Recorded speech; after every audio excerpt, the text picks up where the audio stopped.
Welcome to Athens Politics Nerd. As the problem of homelessness in Athens continues to intensify, the CSX Railroad Company is preparing to evict those at the Cooterville homeless camp on Willow Street. Where will they go? And what is the Mayor and Commission doing to prevent more Athenians from becoming homeless in the future? Commissioner Tim Denson will give us an update. We'll also talk about the Police Oversight Board, which should be on the Commission's agenda for their November 2nd meeting. But first, is tenure in the university system of Georgia under attack? Last week, the Board of Regents passed a set of changes that Matthew Bodie, Georgia president of the American Association of University Professors, called the death of tenure. I got a bad feeling about this. This is a serious accusation. As we know, a tenured faculty position is one where the professor can only be fired for a valid cause or in extraordinary circumstances. It's a key pillar of academic freedom, a concept related to freedom of speech that ensures professors can't be fired simply for holding or exploring certain academic views. To explain what's going on with tenure, UGA Professor of Psychology Janet Frick is now joining us. Thanks for being here, Janet. It's my pleasure. Thanks for having me. The Board of Regents recently voted to change the tenure process at Georgia universities. Can you explain what they decided to change? Sure. So tenure is essentially a industry standard thing in higher education. Tenure is really meant to be something that is handled at the university level and that is a faculty-driven process. And what they have done essentially is they have taken, they have changed the process by which something called post-tenure review will happen at the university and have made it much easier for tenure to be undermined and for tenured faculty to be fired if they are deemed not to be performing after tenure at the level that the regents say they should be performing. So it's not taking away tenure, but it's undermining it in a way so as to really change its fundamental meaning and the fundamental job protections that it really should be expected to have at any top-ranked research university. Shouldn't faculty be performing at a decent level, though? Yes. Right. Can you explain that side of it? Absolutely. So really the way to think about this is that we have always had, faculty are state employees, just like every other, state employee. So we absolutely should be subject to annual evaluations, to, be expected to do our jobs. 100% true. And it has always been the case that tenured faculty can be terminated. The issue really is who should be doing those annual evaluations, who should be performing those evaluations to make sure that we are, teaching, doing research, performing the expectations of our job. Is that something that should be handled at the university level, or should politically appointed regents who really have no necessary expertise in higher education, should they be the ones coming in and saying like, oh, this particular faculty member or this particular institution, they're not doing rigorous enough annual evaluations of their faculty. So it really opens the door for interference from the state level at a way that's inappropriate. What kind of political interference might that be? So these boards of regents members are appointed by the governor, is that correct? Yes. So every Board of Regents member is appointed by the governor and serves a 7-year term. So because we have had such a long string of, Republican appointed governors, I believe it is the case that all of the members of the current Board of Regents have been appointed by Republican governors in Georgia. These are people who have, some status in the state of Georgia, but they don't necessarily have any expertise in higher education. So I'll read you a couple of examples of things that were changed in this policy. So, to give context, Every 5 years, we have a process called post-tenure review. And post-tenure review, we submit, here's what I've done over the last 5 years, here's the classes I've taught, here's sort of what types of things I've been working on. And that is supposed to be evaluated by a group of your peers. So what can actually happen now if our department head judges that we are not performing at a satisfactory level in a single area of performance, then I am immediately put on a performance improvement plan in that area. And if you then in a subsequent year, whether even if you're doing outstanding in other areas, if you are still judged not to be performing at a in that single area, then the termination process could begin in as little as 3 years. And another change that's a fairly important change, and I'm going to read the language straight from the policy for you. There's a particular section that has to do with really who has the authority to oversee the appeals process or to oversee the evaluation process. And so in one of the sections, the wording states that this policy would move the authority to award tenure to the Board of Regents level if an institution has been judged not to be carrying out its faculty review process in a sufficiently rigorous manner. Now, is rigor defined? Is that, no, of course. So essentially, if the Board of Regents decides that a particular institution is not evaluating their faculty in a rigorous enough way, none of us know what that means, then even awarding of tenure could be moved to the Board of Regents level. The Board of Regents are appointed by the governor, and this just opens the door for political interference, for political pressure to be applied. I'll give you an example of a comment that was made by a faculty member at Georgia Tech that I thought was particularly astute. She said she studies transportation policy, and she said, what tenure does is it provides me with protection if my research uncovers that the Georgia State Transportation Office is not following policy or not doing things in a rigorous enough way.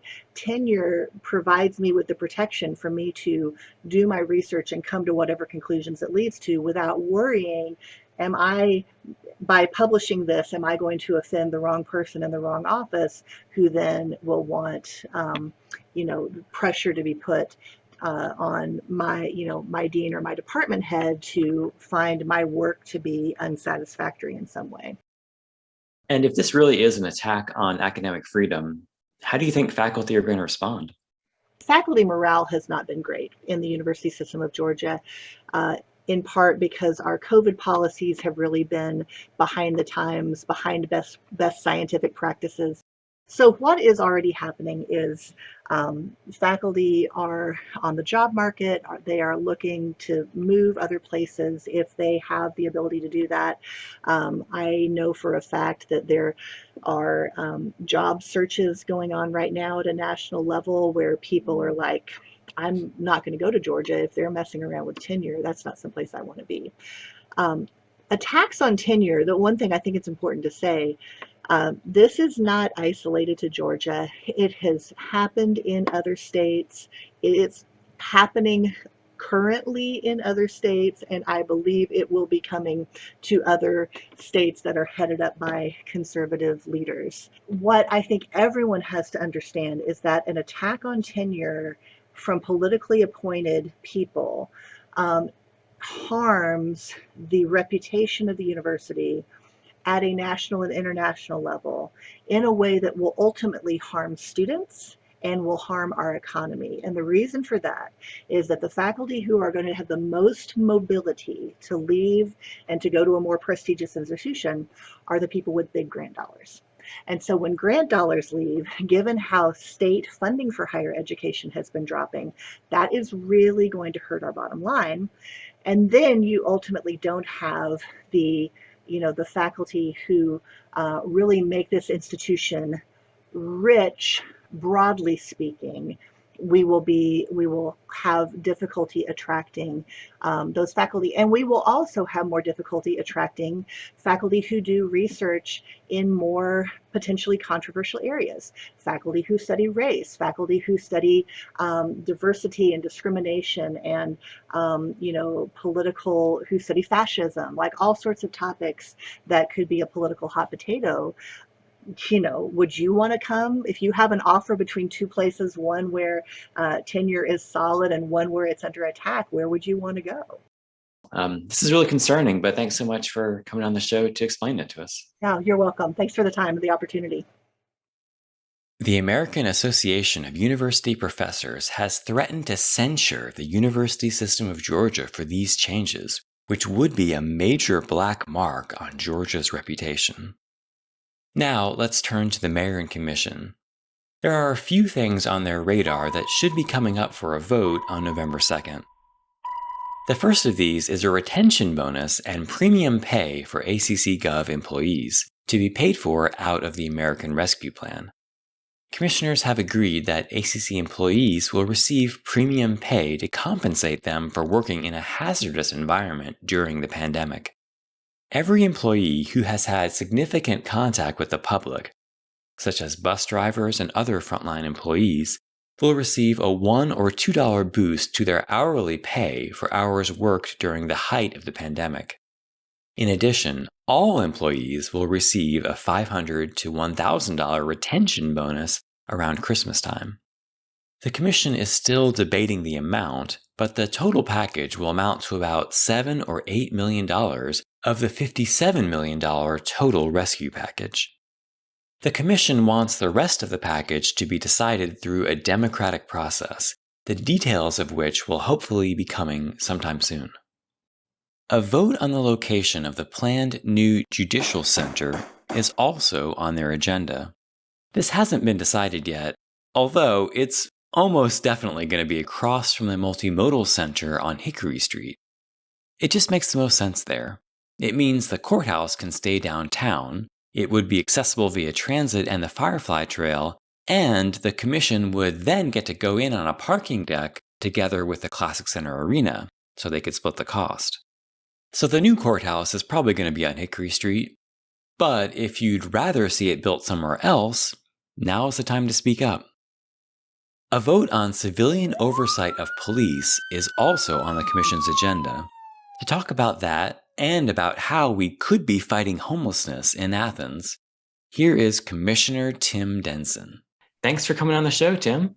Yeah, thanks for having me. Let's start with the Police Oversight Board, which has finally passed out a committee. Can you give us a brief overview of what the board would do and why it's important? Sure. Well, yeah, there's a lot of exciting developments there. I think the biggest one being that it's now called the Public Safety Oversight Board, because we were actually able to expand it out so that it doesn't just deal with the police department, but also with the sheriff's department and Department of Corrections. And because they are kind of all part of this larger public safety apparatus. So we're very excited to have those entities also involved. But really what's going to come down to is having a oversight component for residents of Athens-Clarke County to serve on, to be able to review incidents that could be incidents of force or other issues that might happen in the police department or the sheriff's department or Department of Corrections. And these residents will be assigned to review those things in tandem with the internal reviews that already happen with the police department, and to be able to issue recommendations back on what should happen. And the other things that they can do is make recommendations on policy changes when it comes to use of force policies or other policies that are being used by our public safety departments. And they will kind of be they will report directly to the mayor and commission, which is good. So we can have that kind of direct communication there. And that's kind of the technical way of what they're going to do. But really, in my mind, what they're going to do and what I've been telling people about is the hope is that they're going to issue and create more trust in our policing And that hopefully increase more trust going two-way, trust from the community towards the police, but also help build trust from the police department with the community. Because if we have a community that trusts the police department and trust the folks who are, basically responsible for keeping us safe, then they're going to be able to do that job even better, because then they'll have community members who are bought in, who are working with the police, communicating with the police, being able to give them tips and stuff like that. So I think while there is some concerns around this, that it's somehow going to undercut our police department, the research I've seen, I think, does quite the opposite. It's going to create more trust there and actually make our police department more effective. So this took almost a year to get out of government ops. And I know Police Chief Cleveland Spruill was opposed to it early on. And do you know, is he happy with it now? And were there any major changes made to it to address his concerns? Or did it mostly stay how the Development Task Force recommended it originally?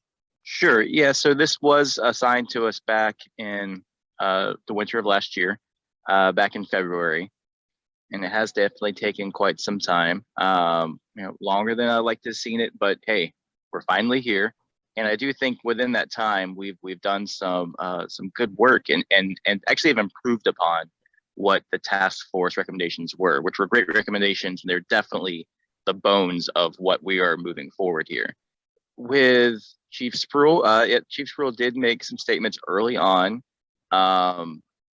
against us moving forward with this board.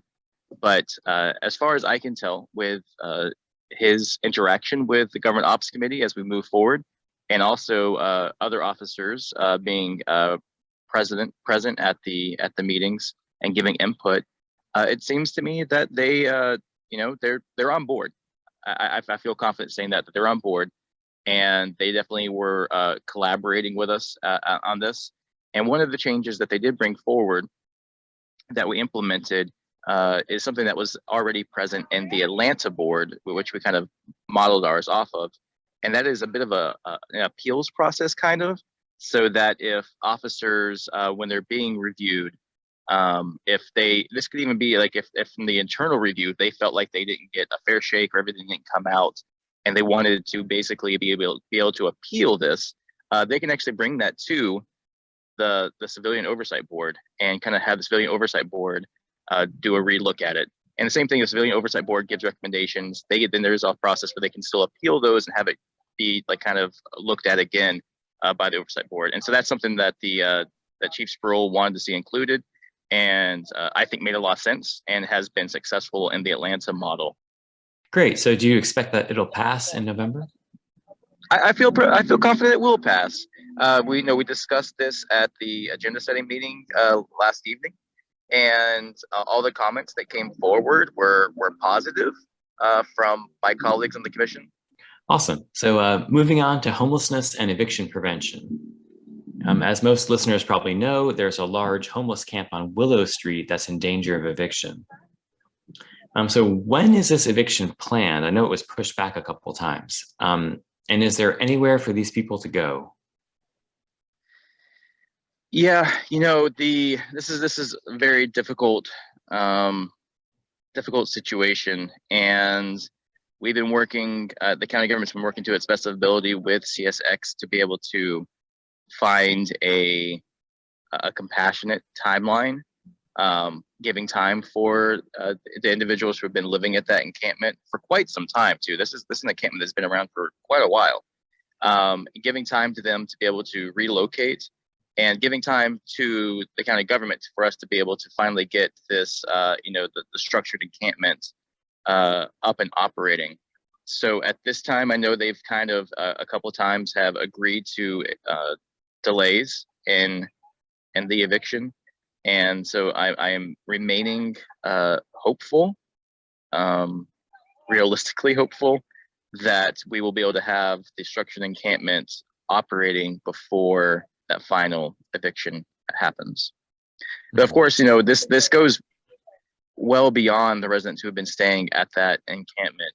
The number of individuals who are homeless here in Athens-Clarke County, but also in the state of Georgia and the entire United States of America, has been only increasing drastically during this pandemic. and the economic impacts from the pandemic. And so there's a lot more individuals in need who are living on the streets right now than just the ones there. So, there's a lot more that we need to do. There's a lot more that we need the entire community to come together and do. And, the structured encampment is just one potential tool that we're going to need to pull out of our toolbox to get anywhere close to solving this problem of homelessness in our community. Yeah, I sort of wish they could stay where they're at, but if CSX, if this railroad company wants them off their property, there's no option for the police. I mean, right? Like they have to evict them if they ask for it. Yeah, and I mean, even I've been out and I've helped clean up this specific location there, and it is no place for a person to have to live. It's a tough space, and so I think that the structured encampment would provide a more hygienic and safe location, especially going into the winter months, than what is there now. But of course, even the structured encampment, any of these things should be nothing but temporary steps to getting people fully housed and adequate quality housing. Really, there's no excuse for it, especially when we're looking at billions of dollars that have been made available by the federal government that are having difficulty getting out and to the people who actually need it. And also, while we have so many vacant homes, I mean, the county government is very limited in what we can do legally, and the funds that we have available to us right now. But I think I speak to this responsibility more as a community, which I am a part of and the county government's a part of, but which we all are. There's absolutely no excuse that we have to have people living, in muddy tracks in the woods next to railroad tracks when we have as much wealth and resources as we do. And I know there's a vote coming up on the homeless camp. So do we know who's going to run that official homeless camp yet? Not quite yet. We will be voting on awarding the contract for the RFP that was put out. We'll be voting on that in November. So coming up in just a few weeks. This is a very active item that our staff is working on as we speak, trying to get everything lined up and ready for that vote. So we'll see a lot more coming forward in the next couple of weeks. About our eviction prevention program modeled after Gwinnett's Project Reset. I know that's another thing that you've been working on all year, basically. And so is it finally going to get off the ground? It looks like it's finally getting off the ground, and I am very, very excited to be able to say that. Last night at our special called session that we had in October, the Mayor and Commission voted to award the RFP to the Athens First Development Corporation to be able to run this program. And we expect to have a scope of work negotiated with contracts for Athens First to be presented to us in the November voting session, so that we can vote on. And I've had meetings with this organization who's going to be running this program, and they say that they are ready to get the program off the ground and running as soon as those contracts are finished, and to be able to help the over 900 pending eviction cases that we have right now here in Athens-Clarke County, so that we can get those folks to be able to stay in their homes instead of being evicted. And the big reason that it's extremely frustrating that it's taken this long. The first meeting that I had on this program for Athens-Clarke County was back in January of this year. So it's been, like you said, almost a full year. And at times there was some pushback saying, "Oh, we should have DCA is already doing work. We should just let DCA do the work. We don't need to do it." The problem is that DCA has been completely incapable of actually being able to get these funds out and do this work. To date, DCA has only been able to allocate less than 15% of the funding that they've received. And so even though we have hundreds, thousands of people potentially facing eviction here in Athens-Clarke County, only 125 households actually received any assistance from DCA, and since the program has actually been running. Just so our listeners know, so DCA is the Department of Community Affairs. It's a state level agency. Yeah, and they received over $500 million, and just a small fraction of that money has actually been distributed. And again, of that $552 million, only $616,000 has found its way to Athens-Clarke County to assist residents here to stay in their homes. While simultaneously, we've been seeing hundreds of people be evicted here in Athens-Clarke County. Friends of mine, our neighbors, sometimes you'd be surprised, your listener might be surprised of who these people are facing this, and they don't have anywhere to turn. And so finally, I'm excited that this program is going to be off the ground, and hopefully before the end of the year, we will be able to start negotiating with tenants and landlords to be able to keep folks in their homes. Okay, yeah, I hope this money is finally able to get to the people who need it. Is there anything else that you'd like to say on this topic? Yeah, if you or somebody you know is facing eviction or is at risk of it, please understand that this program is coming online, and please also just understand your rights that you have when being evicted. On my website at timdensonforathens.com, I have some resources there explaining the very mysterious eviction process that a lot of times confuses people who are facing in that dire situation. So there's resources there, and of course I'll be making connections to our own eviction program as soon as we have them up on that same website. Thanks so much, Tim. Yeah, thank you, Chris. Last thing, you might not be aware that there's an election going on. That's right, there's a referendum on the ballot right now about whether to continue East Blast, in addition to a contested race for Winterville City Council. East Blast, which stands for Education Special Purpose Local Option Sales Tax, is a 1% tax funding construction and maintenance of Athens-Clarke County schools. It actually funds all of the school district's capital and equipment needs. And since their property tax rates are currently maxed out, there's no other way for them to raise this money. If we vote down East Blast, our children will have to make do with crumbling facilities and outdated equipment. But if we vote yes, taxes will remain the same, and the school district will continue collecting East Blast pennies like normal. So make sure to vote yes. Oh, what do I care? I don't have kids. Just because they're our future doesn't mean we have to invest in them. Do whatever you want. And I'll see you on the next one. Thanks to all my patrons who make this show possible. I really couldn't do it without you. To support the show, go to athenspoliticsnerd.com/join.